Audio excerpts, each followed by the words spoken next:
Welcome to How I Got My Start in Finance. In this episode, Hedgeye CEO Keith McCullough speaks with Real Vision co-founder and CEO Raoul Pal about using failure to find his calling.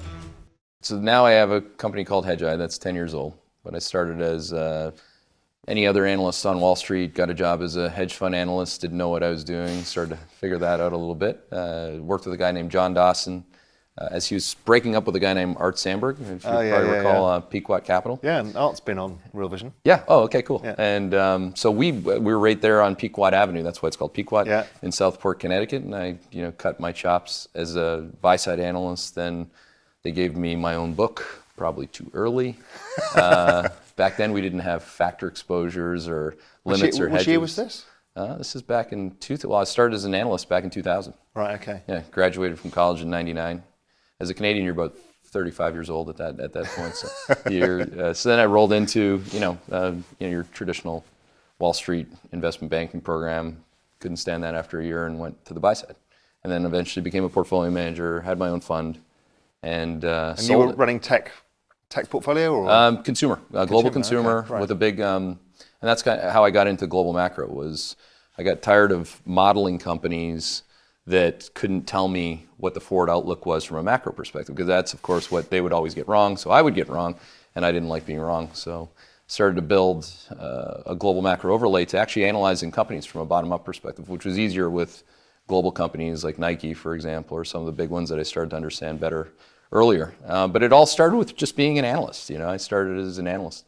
And now today, I moonlight as a macro strategist, but all my macro calls are born out of that same analytical process. That's 20 years, we're almost 20 years later, but I've really just applied most of my fundamental learnings as a bottom-up analyst to my top-down view.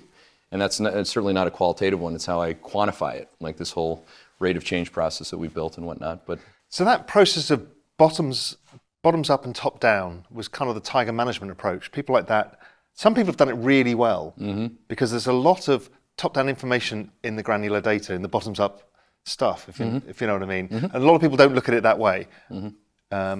So is that what you did? You kind of try to marry the two together? Yeah, I mean, in the beginning, again, you always start with you don't know what you're doing when you're trying to refine a better path of getting it more accurate more often. And I just fundamentally couldn't understand why people weren't applying like a process, a repeatable process from a macro perspective to signal what is the dollar impact going to be, again, to use example, what is the dollar impact going to be on Nike's quarter? What is the global growth rate decelerating going to do to Nike's European business? So that's, it was just a logical conclusion that you should get to having a rate of change macro process as an overlay to bottom-up companies. Then I started working with many more bottom-up analysts. I let them do that, because that's a full-time job. I mean, there's plenty of hedge funds today that believe that's all you have to do. And it's been a great learning experience starting to see what everybody else does, like being in the other team's dressing room, so to speak. Because now I'm the sell-side guy, or whatever you want to call me, and I get to learn what they're doing and try to help them augment their process with mine. And it's been a great voyage in that regard. You learn so much faster when you see what other people are doing, and you can back test it. And because my goal, of course, is to be right, and I have no problem borrowing other people's best practices. There's plenty of them out there.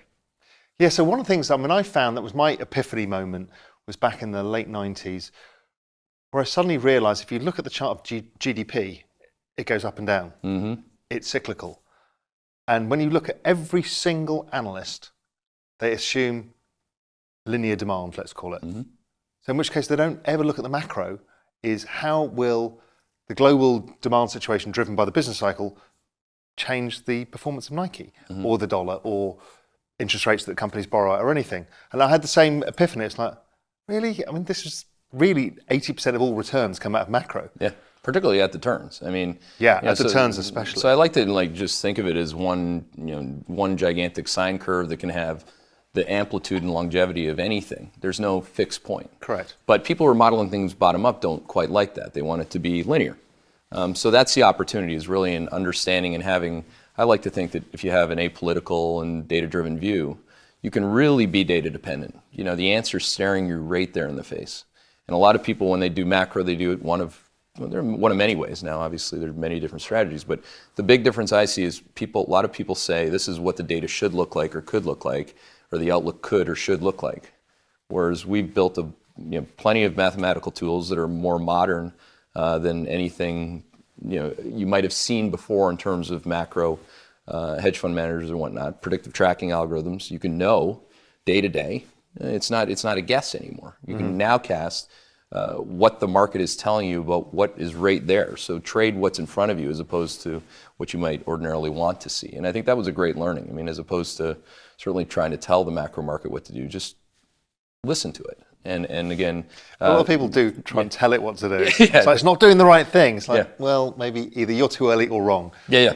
I mean, I think most of what I do is a function of all my mistakes. I mean, I've tried. Anybody who says you can't approach this business without humility. Because I always say, every time you think your shit smells of roses, you're going to get your face rubbed in it. And it's true. Yeah. It's absolutely true. It is all about failing. I mean, anybody who doesn't understand that failure, repeated failure, but losing less than you make in the upside is the whole investing game. And learning from why you're failing is the icing on the cake. So once you started figuring this out, what made you leave kind of traditional Wall Street and set up your own shop? Talk me through that whole process. Well, first I got fired. I mean, that's the best way to start. Okay, that's a good way to So start. you start from a real safe place of not being able to go back and do your job. Yeah. I was at Carlisle. So as I walked through it briefly, I mean, I had my own hedge fund probably at too early of an age.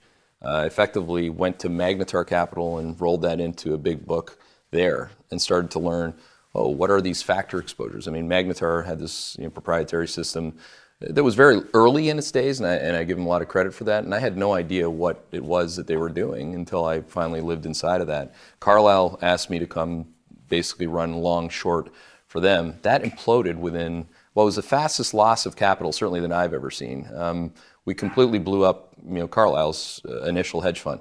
And it wasn't me. Our credit team lost a significant amount of capital in a short period of time. So effectively... Was that with Ralph Reynolds and Rick Goldsmith? Yeah, that was. Yeah. Because they were my old bosses from years ago. Oh, they were? Yeah. At NatWest. And so I was with them for a very brief period of time. It's kind of a classic, like you said, you think it smelled like roses. When I got hired by Carlisle, I thought this is the best job possible. You're a young partner managing whatever director title at one of the biggest private equity firms on earth that's going to fund their first hedge fund. It's a no-brainer. Yeah, and then 6 months later, I'm carrying a box with my notebooks. Yeah. And my son's going to be born the week after that, my first son. So it was a pretty jarring experience. I mean, the number one reason why I started my own firm is that I had a non-compete, so I couldn't go back. And the second reason is that after a couple weeks, I was like, I kind of like not working for anybody but myself. And that's when I started to think through, okay, what is it that I could do that could actually change the world a little bit more than me just having another big P&L? What year was this? This was in late 2007. Right. Yeah. And I had an explicit market view that was much different than Wall Street's. And that was the beginning of making an early and big bear market call to start. That's effectively what I started the firm with. Was a call that people would be paying attention to, not for the sake of making the call. It was the same process I'd used for the first part of my career and what I was seeing at that point in my career. So I saw a big opportunity in being in print, or as I like to say, time-stamped, with accountability using modern technologies. And don't forget, a lot of the things that came to be over that period of time were new. I used to call it YouTubing the street, or tweeting obviously was shortly thereafter. There are so many ways to communicate why things were happening a certain way, why other people were saying, that's not happening, this can't be happening, this should not be happening. All the way down, obviously, to Warren Buffett in October of 2008. Yeah. One of the reasons, and we'll go into this a little bit later, but one of the reasons we started Real Vision was for exactly these reasons. That there is no such thing as the truth, but there's somewhere closer to the reality and somewhere that's non-reality. Yeah. And we just looked at what was going on in the media business and what was going on Wall Street and thought, this is not reality and it's not fair. People forget it's people's life savings. And the bullshit that they get fed so often it's just not fair on people.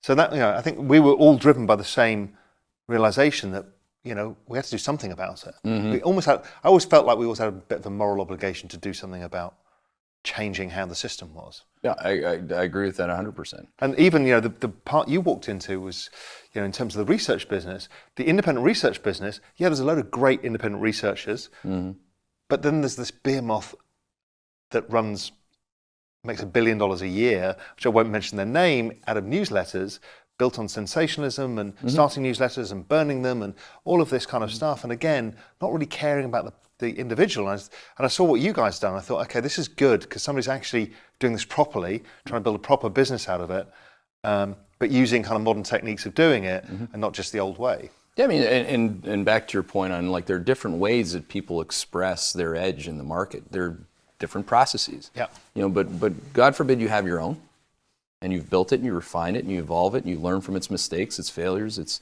It's always evolving and changing. So what I realized pretty quickly, I'm very comfortable being transparent and accountable to what it is that I'm doing and what I thought something should have done, when it's right, when it's wrong. It was the perfect forum for me. And that not only was it fun, but you could change the world doing that. Because a lot of people can learn from you.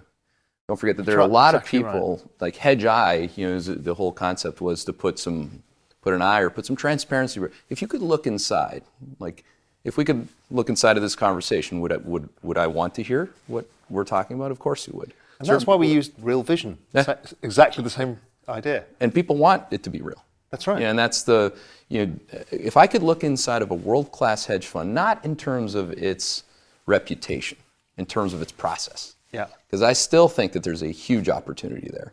And looking at hedge fund returns, I'm more convinced today than ever before that is the case. A lot of people have made a lot of excuses over the years of why they can't make money.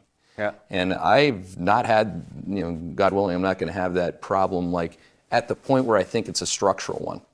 If I'm wrong, I'm going to be wrong. But what the real opportunity is in showing people, here's our process. You tell me why this is wrong. I'll tell you why I'm doing this. I want to vet it at the highest level. Like 100% of our revenues in the beginning were with who I think are some of the most sophisticated hedge fund managers that had good numbers, that were willing and really having an open mind to listen to what it is that I was thinking and why.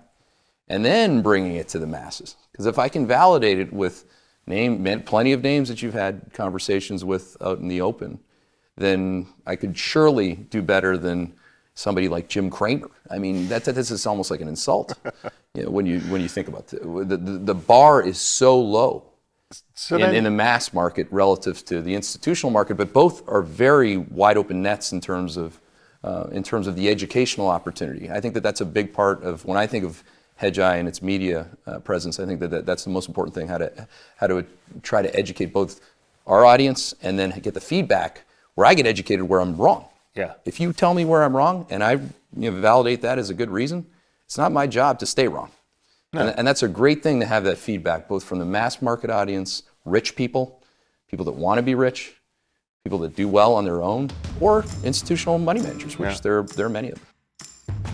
So Keith McCullough is proof that true success grows out of learning from failures and applying those lessons to your process. For Real Vision, I'm Justine Underhill.